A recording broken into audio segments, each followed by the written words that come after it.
Tingnan natin mga idol. Huwag na tayo nito mga idol. Tanggalan natin ang laman loob mga idol.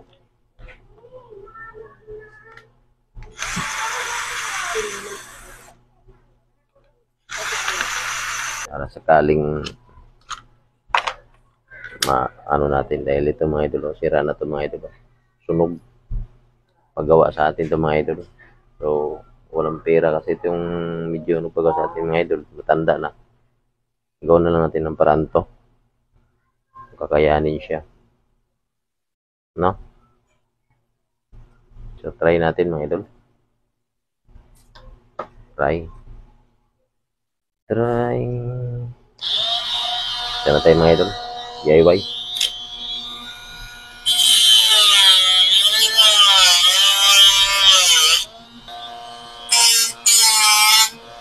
Ang mga halaga mga idol, may mga gamit ka talaga. Tulad dito, pang DIY. Pag wala to, di mo magagawa to. Tanggal siya mga idol. Uminis siya. So ngayon, ito naman pa natin. Wala pa lang siya pera, auntie.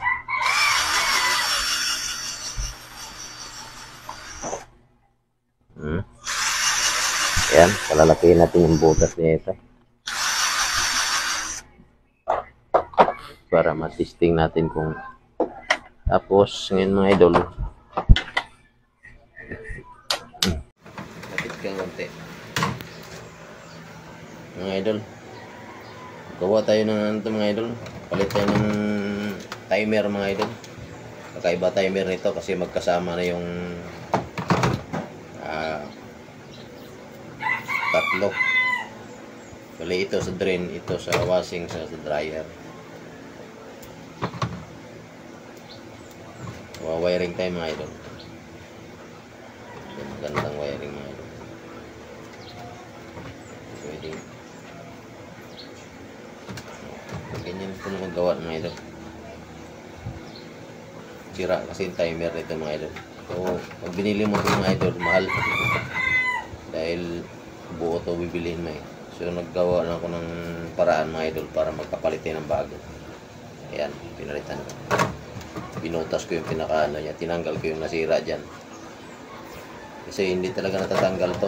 Ayan o, ano yan, buo yan dyan talagang ginawa ko, pinutol ko tapos grinder, binutas, lagyan ko ng panibago na so nakakaminos, nakakatipid.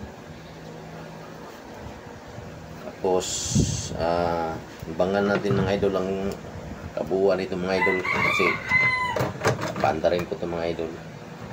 Post ko para makita nyo at makatanong kayo sa akin. Malay nyo mga gumagawa dyan na tulad ko o kaya gusto mag DIY, mano nyo kasi kung maranasan nyo to, doon nyo malalaman na mahal pala ito. Ganun to, kulang 1,000 to mga idol.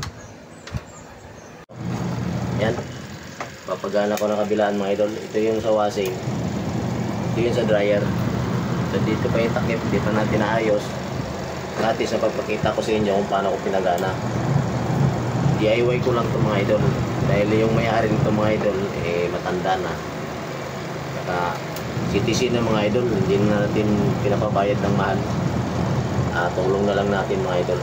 Ginawa ko lang ng paraan to na hindi na tayo bibili ng bago. Gawa ko na ito mga idol para mapagana ulit. So, okay mga idol, kita nyo na.